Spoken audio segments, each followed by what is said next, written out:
बिस्मिल्लाह वस्सलाम अला रसूलिल्लाह सल्लल्लाहु अलैहि वसल्लम। 8th की साइंस में आज हमारा बहुत आसान सा टॉपिक है। एक है ग्लोबल वार्मिंग और एक है एसिड रेन।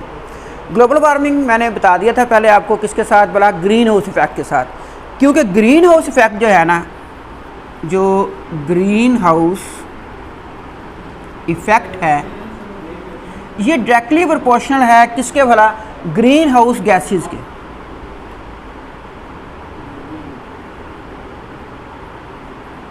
अच्छा जी, अब मुझे बताएं, मैंने उस वक्त बताया था कौन कौन सी गैसें हैं ग्रीन हाउस।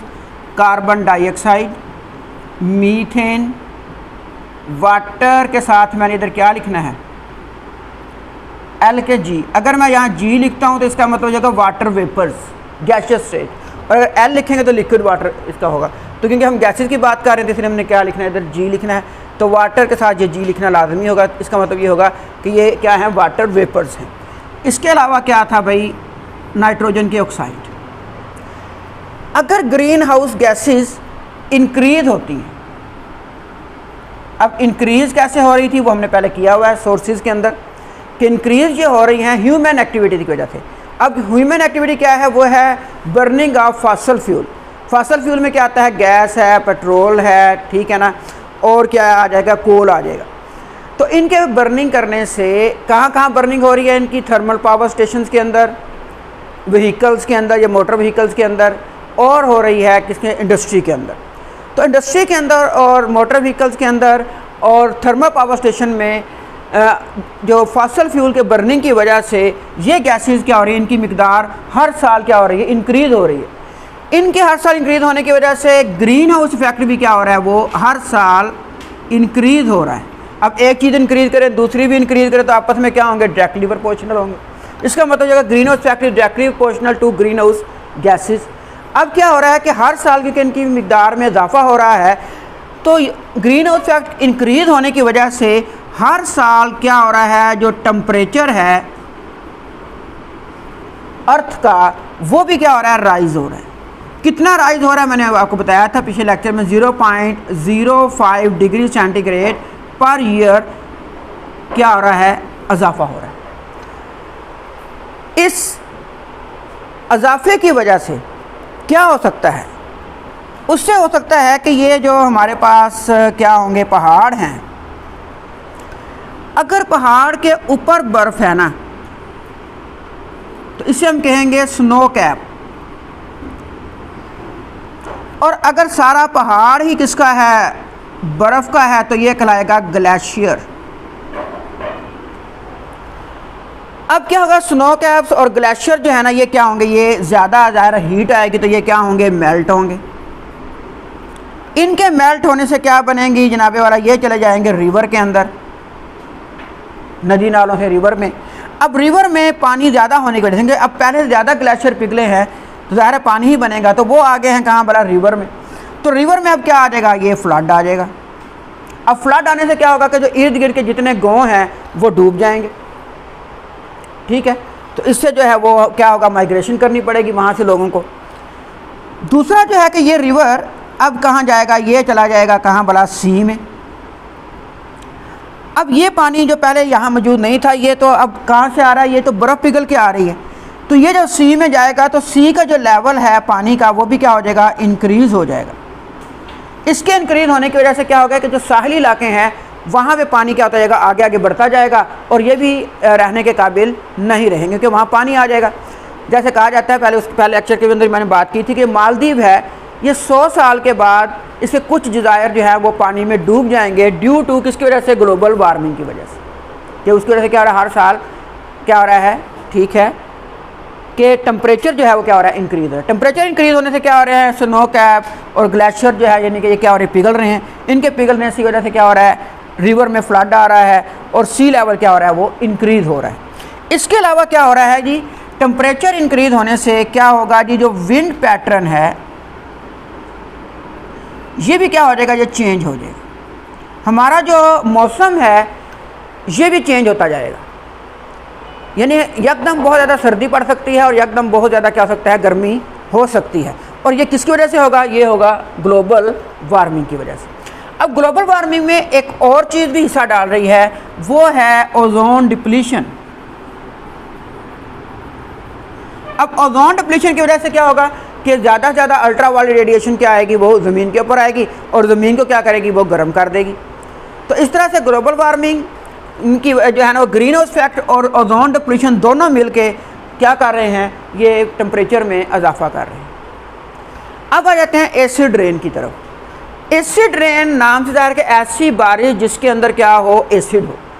आम जो नेचुरल यानी कि हम कहेंगे कि नॉर्मल रेन होती है, हमारी जो नॉर्मल रेन है वो भी वीकली एसिडिक होती है। उसकी एसिडिक होने की वजह यह है कि जो पानी है उसके अंदर फ़ज़ा में मौजूद कार्बन डाइऑक्साइड क्या होती है, वो मिक्स हो जाती है और उससे बनता है कार्बनिक एसिड H2CO3। ये वीक एसिड है। तो आम जो बारिश हो रही है वो भी वीकली एसिडिक होती है। कोई बारिश जो है ना वो हम कहेंगे एसिडिक ना हो, ऐसा नहीं हो सकता। वो भी कोई बारिश भी हो, नॉर्मल बारिश भी हो रही होगी, नॉर्मल रेन भी क्या होगी, वो एसिडिक होगी, लेकिन वीक एसिडिक होगी। इसकी जो pH वैल्यू है वो 5.62 क्या होगी, 6 होगी। जब भी pH वैल्यू 7 से कम होगी तो वो एसिडिक होगी, 7 से ज़्यादा होगी तो बेसिक, और 7 जो है ना वो क्या होगा, न्यूट्रल। जैसे पानी जो है ना उसकी वैल्यू pH क्या है, 7 है, तो वो न्यूट्रल होगा। अब एसिड रेन कैसे होगी? एसिड रेन इसलिए होगी कि जो हमारे पास एयर पोल्यूटेंट्स हैं,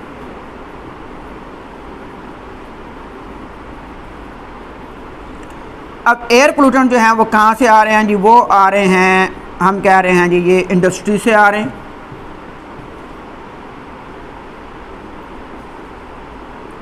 इंडस्ट्रीज, या हम कह रहे हैं कि वो जी आ रहे हैं किसे भला, व्हीकल से आ रहे हैं, या वो आम जो है हम जो जलाएंगे, फॉरेस्ट फायर हो गई, या हम कहेंगे कि जो वुड फायर है या होम अप्लाइंसेस है वहाँ से जा रही हैं।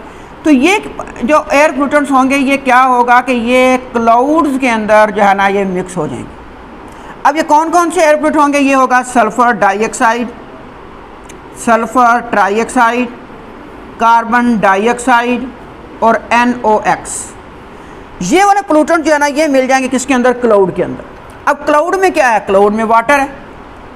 तो अब क्लाउड में अगर वाटर है तो ये क्या होगा जी कि अगर सल्फ़र ट्राइऑक्साइड है वो अगर पानी के साथ मिक्सअप होती है तो ये बना देती है H2SO4 सल्फ्यूरिक एसिड। और अगर जो है ये नाइट्रिक ऑक्साइड है NO2 dinitrogen oxide, sorry nitrogen dioxide, तो ये अगर पानी से मिलती है तो ये क्या बना देगी, ये बना देगी हमारे पास HNO3 नाइट्रिक एसिड बना सकती है। इसको बाद में बैलेंस कर लेंगे।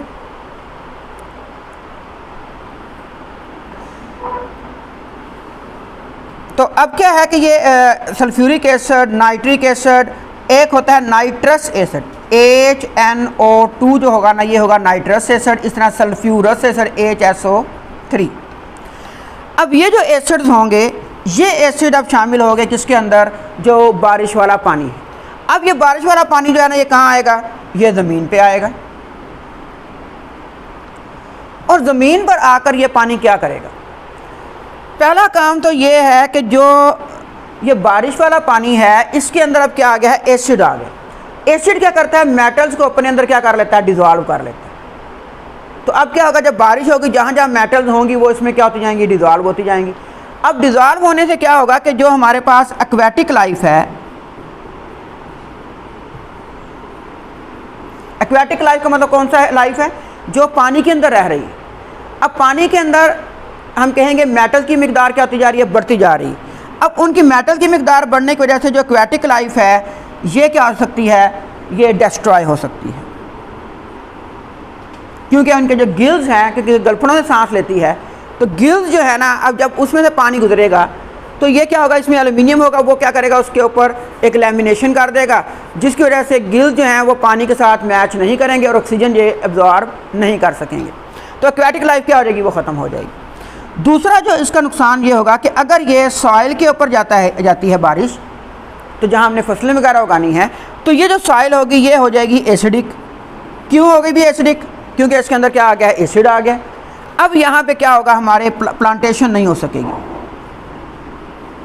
क्योंकि सीडलिंग यानी कि हम कह सकते हैं बीज से जो प्लांट बनने का अमल है वो सीडलिंग कहलाता है। सीडलिंग के लिए एक ख़ास पीएच चाहिए और पीएच हमारे पास क्या हो जाएगी, डिक्रीज हो जाएगी, जिसकी वजह से सीडलिंग नहीं होगी और हमारी जो सॉइल है वो बंजर होना शुरू हो जाएगी। तीसरी बात आती है कि अगर हमारे पास पहले ही ट्रीज़ हों और इस ट्रीज़ के ऊपर एसिड रेन हो जाए तो क्या होगा कि जो ट्रीज़ के ऊपर लीव्स हैं वो क्या हो जाएंगे, जल जाएंगे। सारे अगर पत्ते जल जाएं तो क्या होगा, पत्ते जलने से ये होगा कि अब प्लांट फोटोसिंथेसिस क्या करेगा। अगर फोटोसिंथेसिस नहीं हो रही तो प्लांट जो है वो अपनी खुराक कैसे तैयार करेगा, तो प्लांट क्या हो जाएगा, डे बाय डे क्या होता जाएगा, वो डेड होता जाएगा। एक और बात अब आ जाती है कि हमारे पास हमारी बिल्डिंग्स हैं जो लोहे की बनी हुई हैं या मार्बल की बनी हुई हैं, जब इनके ऊपर एसिड रेन आएगी तो ये क्या करेगी, इन बिल्डिंग को भी क्या करेगी, ये बिल्डिंग को डिस्ट्रॉय करेगी। बिल्डिंग जो है या मॉन्यूमेंट्स जो हैं ये क्या होते जाएंगे, इरोडेड, यानी कि हम कहेंगे कि ये ख़राब होते जाएंगे डे बाय डे। अगर आप कभी मस्जिद जाएं और मस्जिद में अगर आप देखें कि जो सहन है ना, वहाँ जो पत्थर लगा हुआ है और जो पत्थर मस्जिद के अंदर लगा हुआ है, अगर दोनों एक जैसे हैं तो आपको नज़र आ रहा होगा कि जो मस्जिद के सहन में पत्थर लगा हुआ है उसकी जो रंगत है वो चेंज होती जा रही है, वो पीली पीली होती जा रही है, जबकि मस्जिद के अंदर जो पत्थर लगा हुआ है उसकी चमक बिल्कुल ठीक ठाक है। तो उसकी बेसिक वजह भी क्या है, ये रेन है, क्योंकि आम रेन भी हो रही है तो वो भी तकरीबन क्या होती है, वीकली एसिडिक होती है। तो वीकली एसिडिक होने की वजह से क्या होगा कि एसिड जो है वो क्या करेगा कि जो कार्बोनेट्स हैं, जिनके जो पत्थर है कैल्शियम कार्बोनेट है, तो इसको अपने अंदर क्या करता जाएगा, डिज़ोल्व करता जाएगा, जिससे रिल्स बन जाएंगी और उसका कलर क्या हो जाएगा, चेंज हो जाएगा। जैसे कहते हैं कि ये ताजमहल जो है इंडिया का, वो अपनी शक्ल क्या होता जा रहा है, खोता जा रहा है। ठीक है, इस तरह हमारे पास जितने भी मार्बल की बिल्डिंग हैं बड़ी बड़ी, तो उनके ऊपर भी जब एसिड रेन होगी तो वो भी क्या हो जाएंगी, पीली हो जाएंगी। तो इस तरह ये है ख़राब हो भी सकती हैं। तो इस तरह ये हम कहेंगे डल एंड एरोडेड होती जाएंगी डे बाय डे। तो ये है एसिड रेन का नुकसान। तो ये था आज का लेक्चर, इसे बुक से आदमी रीड करिए।